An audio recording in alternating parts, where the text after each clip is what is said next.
Bueno, gracias, hermano. Es un honor estar con ustedes, hermanos. Y lo que quiero hacer, si tienen la hoja que se compartió, ese es el orden de lo que voy a desarrollar para que lo tengan con las escrituras. Pero déjeme comenzar con la historia de la iglesia en Éfeso. Es la iglesia de la cual sabemos más en el Nuevo Testamento. No sé si se recuerdan, pero Pablo habla de esta iglesia, bueno, Lucas habla de esta iglesia en Hechos 20, en Hechos 19 vemos la iglesia, en Hechos 20, 18 y 19. En Hechos 20, Pablo está en Mileto y él llama a los ancianos de esa iglesia para venir donde él está. Y él se despide de ahí con muchas lágrimas y ahí él advierte que van a haber algunos lobos que se van a levantar hasta de entre ellos mismos, dentro de ellos mismos. Entonces tenemos la carta de Efesios y también tenemos primera y segunda Timoteo, que Pablo amaba esta iglesia y envió a Timoteo a tratar el tema de los falsos maestros. Y en la primera carta él lo deja ahí y dice um, que se confronte con esos falsos maestros que están mal entendiendo la ley y, y ahí parece que el problema eran los ancianos o los líderes. Y yo creo que por esa razón es que él no está Primera Timoteo capítulo 3 las características, las marcas de un anciano, porque ese era el problema y habla mucho de ancianos. En la segunda carta de Timoteo, que él escribe a Timoteo, es interesante porque ya en el capítulo 4 ya Pablo sabe que está en el fin de su vida. Su vida va a estar derramada como una libación. Y entonces está hablando a Timoteo y la manera de tratar las falsas doctrinas es con la predicación de la palabra. Predica la palabra cuando se escuche, cuando no se escuche. Y en segundo Timoteo capítulo 2, ese es el contexto del tema de nosotros. Pablo dice, verso 1, tú pues, hijo mío, fortalécete en la gracia que hay en Cristo Jesús, hablando a él mismo, versículo 2, y lo que has oído de mí en la presencia de muchos testigos, eso encarga a hombres fieles que sean capaces de enseñar también a otros. Eso es lo que yo llamo el legado del liderazgo. El legado del evangelio, lo podemos decir de esa manera. Pablo sabe que ya está al fin, no nada más de su ministerio, pero al fin de su vida. Eso se lee ahí en el cuarto capítulo, al fin. Él está preparando a Timoteo para su muerte, para la muerte de Pablo. Y él pide a Timoteo que venga donde él está. Pero él le dice a Timoteo que lo que él ha escuchado, ha aprendido de Pablo mismo al frente de muchas personas, que eso lo entregue a otras personas. Ese es el lenguaje de ancianos. Aunque el problema era dentro de los ancianos o los maestros en la iglesia que tenían la autoridad para enseñar. Pablo ah, no evita el tema de ancianos. Lo que él hace es corregir el malentendimiento de ancianos y él habla del carácter de ancianos y lo que tienen que hacer. Pero fíjense lo que dice en el versículo 2. Lo que has oído de mí, eso lo entendemos que es el Evangelio. Eso lo vemos en capítulo 3 que, que Pablo le dice a Timoteo. Pero tú has seguido mi enseñanza, mi conducta, propósito, fe, paciencia, amor, perseverancia, mis persecuciones, sufrimientos, como los que me acaecieron en Antioquía, en Iconio, en Listra, que persecuciones sufrí, y él sigue ahí, Y entonces dice en versículo 15, desde la niñez has sabido las sagradas escrituras, las cuales te pueden dar la sabiduría que lleva a la salvación mediante la fe en Cristo Jesús. Entonces, este pasaje que es tan conocido, que se usa con el tema de la inspiración de las escrituras, el enfoque no es la inspiración de las escrituras, pero el bien del estudio de las escrituras para Timoteo mismo.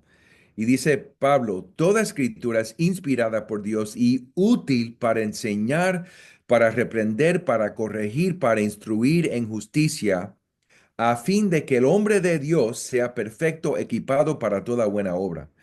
Está diciendo, mira, Timoteo, para ti las escrituras inspiradas por Dios son útil para ti mismo. Eso es lo que está diciendo, que guarda tu vida, guarda tu doctrina tú mismo, entonces la enseñas. Eso es lo que viene después en el capítulo 4. Pero en ese entonces, el pensamiento es que Timoteo también va a morir. ¿Y qué es lo que él tiene que hacer? De la misma manera que Pablo en su tiempo de muerte ha tenido, ha discipulado a Timoteo y a otros, él les recuerda a Timoteo, mira, hasta que Cristo regresa, tú tienes que seguir compartiendo este evangelio con otros. Y es interesante como lo dice, a otros, no nada más hombres. So, el propósito no es comparte esto con hombres, pero con hombres fieles, capaz para enseñar también a otros. Y aquí es donde vemos el legado del Evangelio. Lo que nosotros hemos aprendido, eso nosotros, si Cristo viene en nuestra vida, tenemos que seguir compartiendo con otros y lo que requiere es identificar hombres fieles. No hombres nada más. Ahora, tenemos que discipular a todos en la iglesia. Eso es parte del ministerio pastoral, el discipulado, y tenemos que crear una cultura de discipulado. Pero parte de la carga que nosotros tenemos es también tener ese radar ahí encendido, tratando de identificar hombres fieles, capaz para enseñar a otros, para seguir este legado hasta que Cristo regrese. Ahora, ese es el contexto de Segundo Timoteo.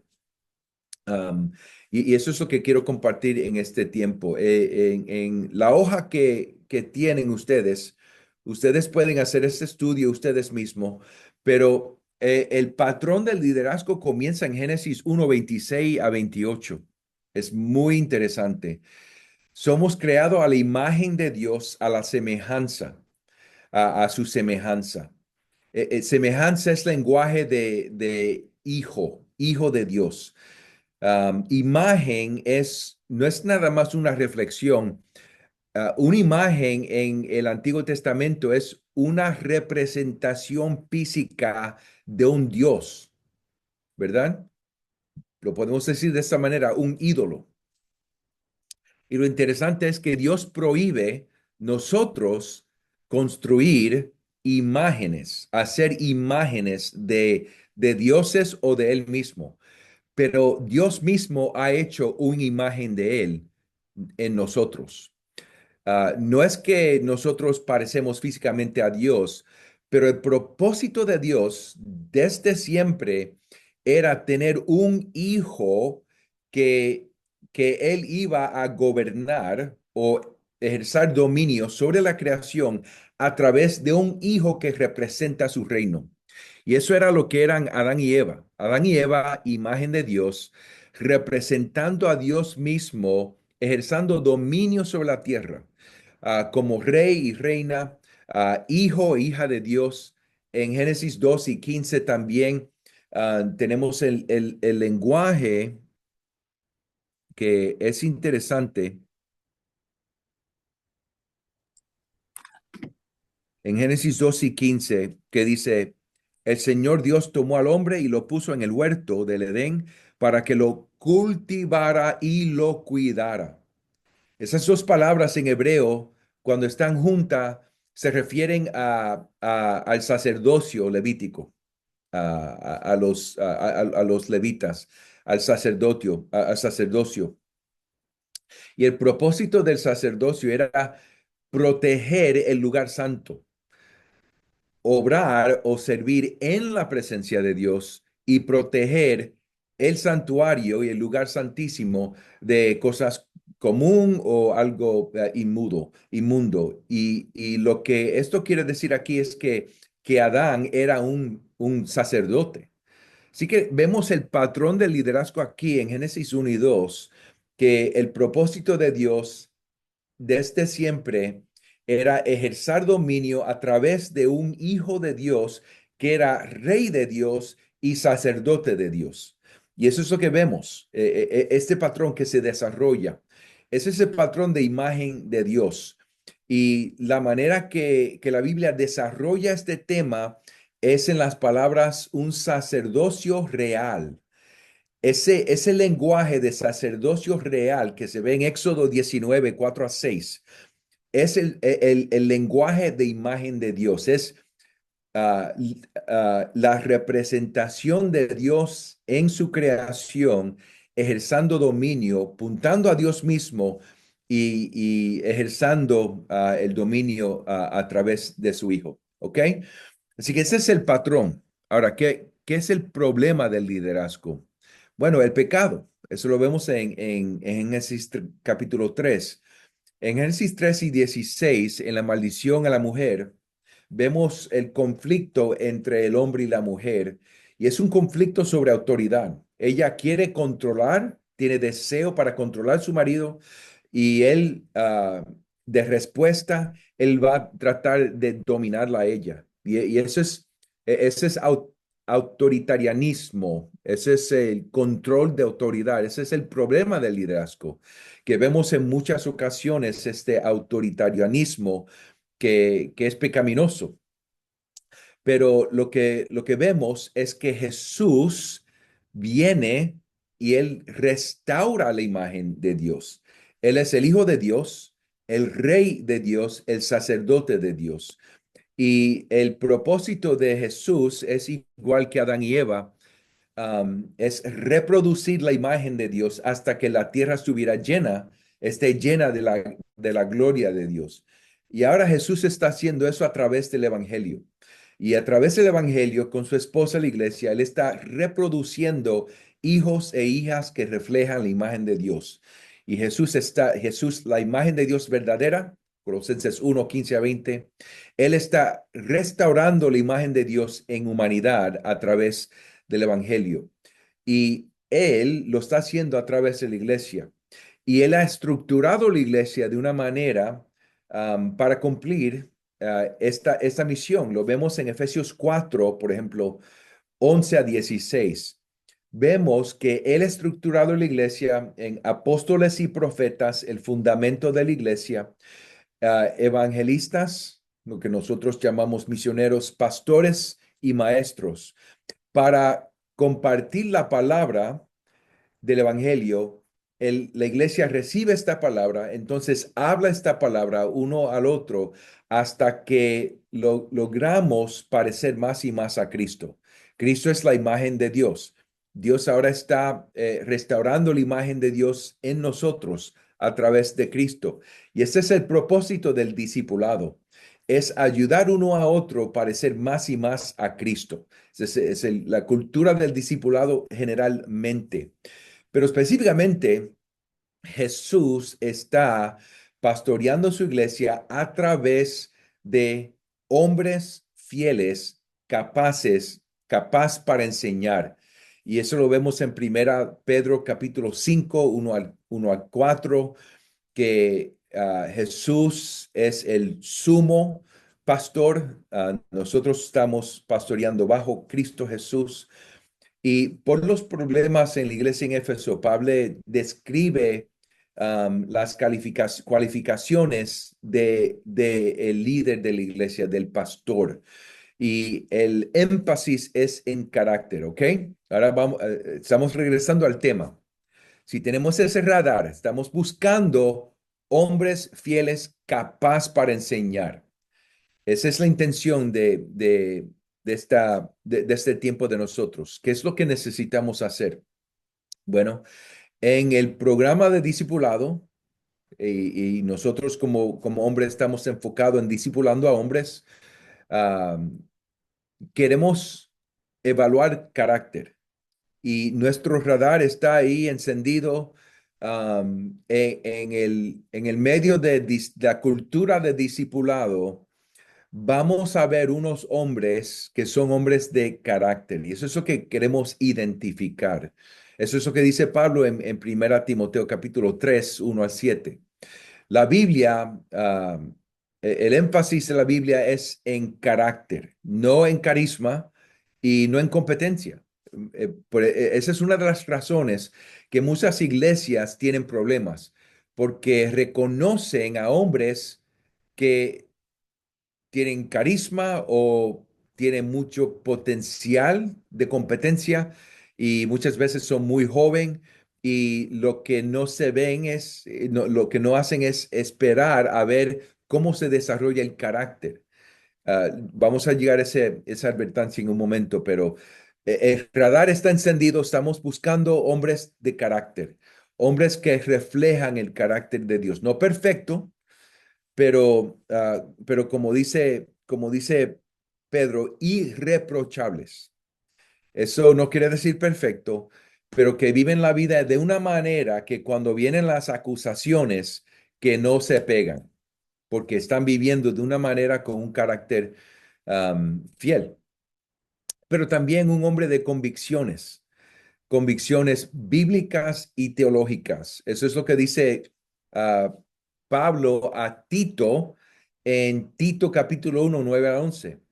El hombre fiel, el hombre de Dios, el siervo del Señor, tiene que entender la palabra de Dios, no nada más para enseñar, pero para refutir falsa doctrina, para corregir lo que está malo. Así que se requiere un entendimiento que no es nada más compartir o enseñar la verdad, pero entender lo que no es verdad y corregir lo malo. Así que un hombre de convicciones bíblicas y teológicas y que pueda entender la palabra de Dios y aplicar esa palabra a situaciones que nos enfrentan hoy en día. Por ejemplo, no es, no es suficiente entender que Dios nos creó o que Dios nos creó hombre y mujer, pero que Dios nos creó hombre y mujer y que ese diseño es bueno, porque hay suficientes pastores que empezaron diciendo eso, pero ahora como que están abriendo la puerta para transgénero, cosas de transgénero o de homosexualidad y afirman homosexualidad, pero eso es contra las escrituras. Así que tenemos que entender la palabra de Dios, el diseño de Dios, la teología, por ejemplo, de la creación del ser humano, cosas así, ¿ok? Carácter, convicciones. Número tres, que tienen un cuidado para la iglesia. Es decir, que aman a la iglesia, que están discipulando a hombres, están evangelizando, pero están discipulando en la iglesia, están cuidando a los miembros de la iglesia, están orando para la iglesia, se reúnen con la iglesia cuando la iglesia está reuniéndose y tienen un amor, están cuidando, sirviendo en la iglesia. Eso lo debemos de estar evaluando siempre en la iglesia. ¿Cuáles son aquellos hombres de carácter que entienden la Biblia y que entienden cómo aplicar la Biblia, pero que aman la iglesia? Y aman todos los miembros de la iglesia, no nada más los que parecen a ellos. Entonces, número cuatro, la competencia. Así que el radar está encendido buscando hombres fieles, de carácter, con convicciones, de cuidado, pero también de competencia, porque dice Pablo a Timoteo, hombres fieles capaz para enseñar a otros. Así que el liderazgo requiere una capacidad. Y ahora, no sé de ustedes, pero esto no necesariamente es natural. Se desarrolla esta capacidad. Y esto requiere que tengamos en nuestros ministerios lugares donde podemos dar oportunidades para enseñar y oportunidades para evaluar capacidad para enseñar. ¿Me entienden? Así que debemos sí, a lo mejor es entrenamiento, talleres de Simeon Trust, lugares en la iglesia donde dejamos a hermanos empezar a aprender cómo enseñar la palabra en el ministerio juvenil, ministerio de ancianos, a lo mejor en diferentes lugares, ocasiones, un devocional, domingo por la noche, donde sea. Necesitamos esos lugares donde podemos dar las oportunidades para enseñar y evaluar y desarrollar esta capacidad. Am, Ahora, yo he añadido una C y es la C para ah, am, no creo que está aquí, pero la compatibilidad. Y he aprendido en estos últimos años que no es nada más suficiente tener hombres fieles, capaz para enseñar, pero hombres fieles, capaz para enseñar, pero también hombres que comparten tu filosofía del ministerio y que entienden, no nada más que comparten la misma doctrina, pero la misma manera de eclesiología y cómo van a desarrollar el ministerio. Un ejemplo. Hechos 15, Pablo y Barnabé se separan. ¿Por qué? Porque Barnabé quiere traer Juan Marcos y Pablo no quiere traer Juan Marcos. ¿Por qué? Porque Juan Marcos había abandonado la misión y Pablo no tiene tiempo para eso. Y entonces Barnabé y Pablo, buenos hermanos, se aman mucho y puedes escuchar a Pablo todavía seguir hablando de Bernabé de una manera buena y con respeto, pero él no va a llevar a Juan Marcos porque por cualquier razón no es algo moral, no es algo de pecado, pero es algo de filosofía de ministerio. Ahora, interesantemente, al fin de su vida, en segundo Timoteo capítulo 4, al fin de su vida, Pablo pide por quién? Juan Marcos, porque él es útil para mí en el ministerio. Es interesante.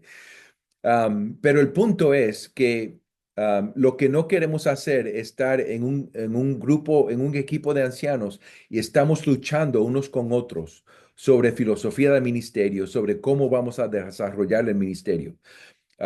Dos ancianos quieren todos ser copastores.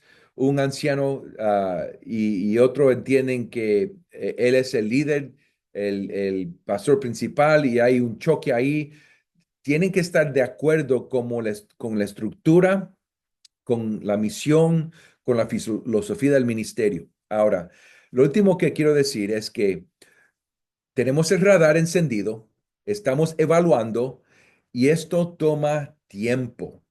Y Pablo en Primera Timoteo capítulo 5, él advierte que no impongan manos muy ligero, porque los pecados algunos no son obvios hasta después, pero también las buenas obras de algunos no son obvias hasta después.